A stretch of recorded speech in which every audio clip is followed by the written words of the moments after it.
I'm going for a quick walk as I'm feeling overwhelmed. Life isn't always rainbows and unicorns, no matter how positive you are, how much you believe in yourself, or how blessed you may be. When I started these conversations, I committed to being real and raw, hoping the lessons would inspire someone.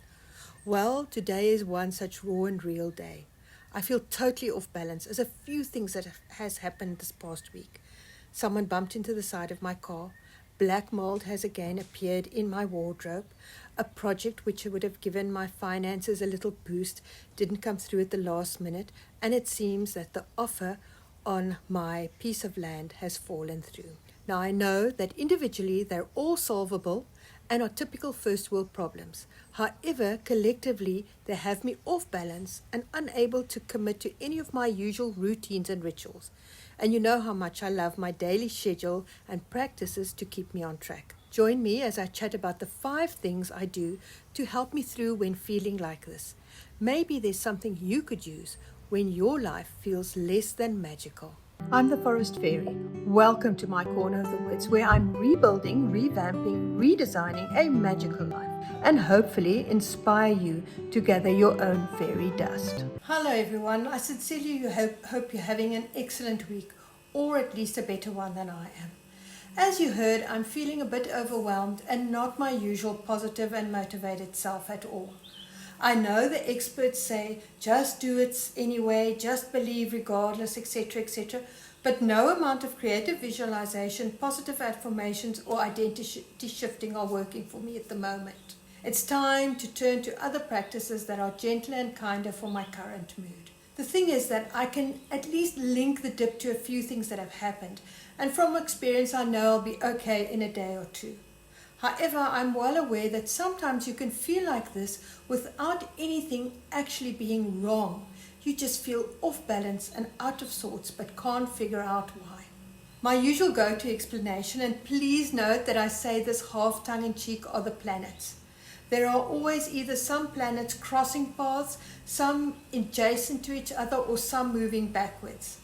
And yes, I do believe they affect us to some degree, but I can't always blame all my icky feelings on the planets. Please remember that this conversation is not medical advice, and I strongly suggest you visit a professional if your slump goes on for too long or if you're worried about your symptoms. So over the years, I've gathered 5 practices to help me balance my internal world again when I'm feeling overwhelmed and can't face my usual routines. I normally have a wonderful stillness practice that incorporates meditation, gratitude, and journaling sessions. However, at the moment this feels too much. And so first thing upon waking, I take about 5 deep breaths and go into a quiet space in my mind. There I literally drift around in the blackness as if I'm in space and ask, what do I need to know now, today? I then listen, and sometimes guidance comes up or assurances, and sometimes the stillness is all the healing I get and need. I believe God, the universe, or whatever name you use, is compassionate and empathetic, and understand that at times we don't have words, either because we're angry, sad, tired, or we just don't know what to say. My second practice is that of gratefulness. Gratitude is a powerful feeling and a major key to manifesting, as I shared in my video on celebrating. It amplifies feelings, and feelings are the drivers of creating a magical life. But although there are so many blessings that I can be grateful for, it feels like too much. At the moment, I'm focusing on the small things: the steaming cup of coffee, the bundle of sun-dried washing, and the beautiful call of the resident fish eagle. I don't focus on anything too big, just small, easy to notice things. Shifting my energy is an easy one, and there are many ways to do so. Esther Hicks, who channels the teachings of the non-physical entity Abraham Hicks, suggests that taking a walk, a nap, or pampering or playing with your pet are a few ways to quickly shift undesirable energy or attitude. Other teachings agree that getting out of nature is a top mood shifter, and 2 of my favorites are a few minutes basking in the sun and a swim. I choose swimming because I don't have a bath, but a bath with 2 cups of Epsom salts is just as magical. I also recently discovered Jamie of Regeneration Tai Chi on Instagram, and he has several easy movements to help you get loose and feel calm and awake. Moving 27 things in my home is another easy method of shifting energy.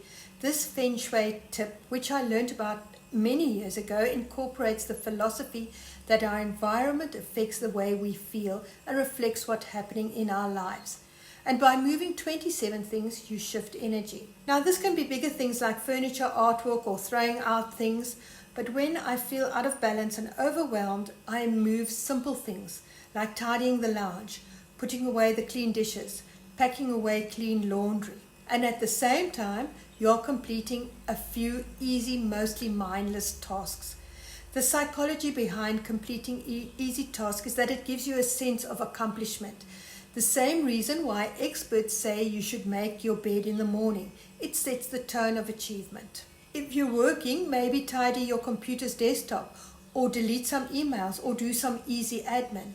This way, things are still getting done, albeit small things. There's really nothing good about venting or fretting about something. It just expands the bubble of negativeness. And as I mentioned in the conversation about shifting your identity, the world bends and shifts to who you are in that moment. In other words, if you're griping about something, the universe may give you more of it to gripe about. Heaven forbid.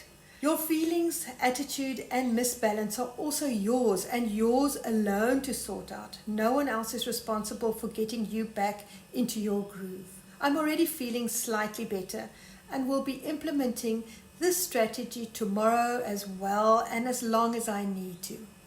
I hope you've been inspired to use some of these tips and tricks to get your balance back if and when you're feeling overwhelmed.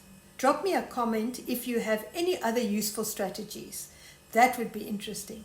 Wishing you a wonderful week ahead and sprinklings of fairy dust as we continue redesigning a magical life. Until next time, goodbye